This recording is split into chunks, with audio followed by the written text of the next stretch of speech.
Hello guys. Time था 1945। एक तरफ न्यूरेमबर्ग ट्रायल में दुनिया नाजी डॉक्टर को उनके वार क्राइम के लिए फांसी पर लटका रही थी, और ठीक उसी वक्त दूसरी तरफ एक जापानीज डॉक्टर जिसने हज़ारों जिंदे इंसानों को डिजीज से इन्फेक्ट किया और उन्हें फ्रीज कर दिया, उसे अमेरिका सीक्रेटली सेफ पैसेज दे रहा था। उसका नाम था शिरो इशी। उसने कोई क्राइम छुपाया नहीं था। उसने अपनी गवर्नमेंट से इंसानों पर एक्सपेरिमेंट करने के लिए परमिशन मांगी, और सबसे टेरिफाइंग बात, गवर्नमेंट ने उसे परमिशन दे दिया। यह किसी डार्क फिक्शन का हिस्सा नहीं है। शिरो इशी पर वार के बाद कोई ट्रायल नहीं हुआ। उसने एक नॉर्मल लाइफ जी और लिटरली उसे कोई सजा नहीं मिली। आज हम हिस्ट्री के उस सबसे डिस्टर्बिंग कवर अप के डिटेल को ब्रेक करेंगे जहां एक सुपर पावर ने डिसाइड किया इंसानियत से ज्यादा वैल्यू डाटा की होती है।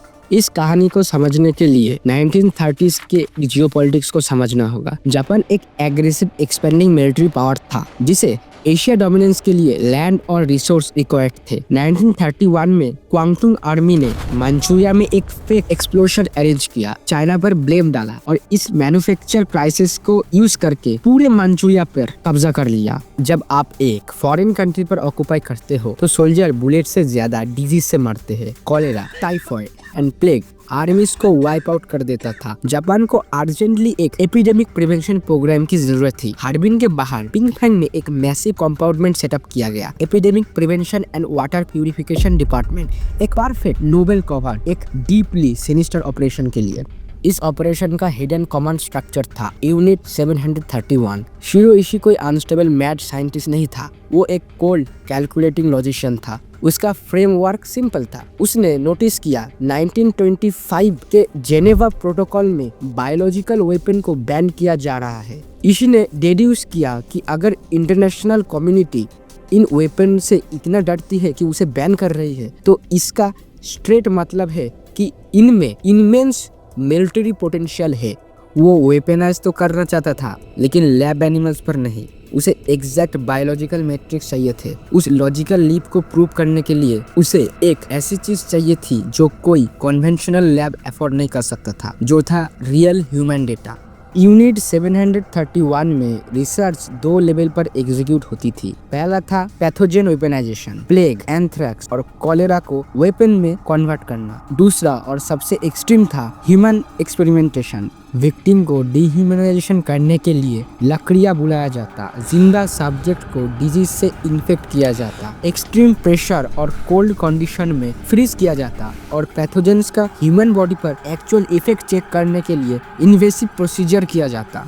यह वॉरफेयर स्पेसिफिकली लैब तक लिमिटेड नहीं थी। 1938 से 1942 के बीच इन पैथोजेंस को चाइनीज वाटर रिसोर्स और फूड सप्लाईज पर यूज किया गया, रियल वर्ल्ड फील्ड ऑपरेशन में ड्रॉप किया गया। हिस्टोरियन एस्टिमेट करते हैं कि लैब के अंदर रफली 3000 लोगों को मारा गया और इन फील्ड ऑपरेशन में 20,000 से लेकर 3 लाख तक लोगों को मारा गया। यहाँ पर एक स्ट्रॉन्ग काउंटर आर्गुमेंट ये दिया जाता है, क्या यूएस इंटेलिजेंस डील सच में इस डाटा पर डिपेंडेंट थी?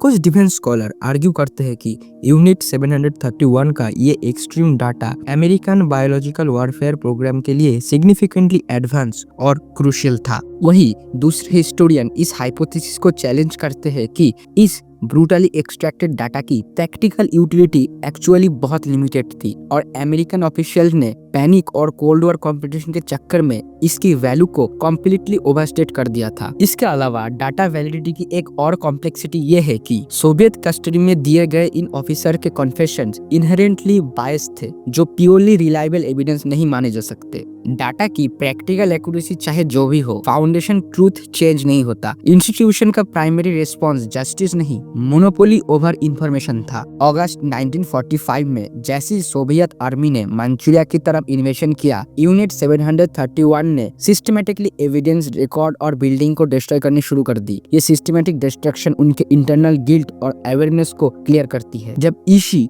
और उनके साइंटिस्ट जापान वापस लौटे तो यूएस मिलिट्री ने एक हाईली कैलकुलेटेड डिसीजन लिया।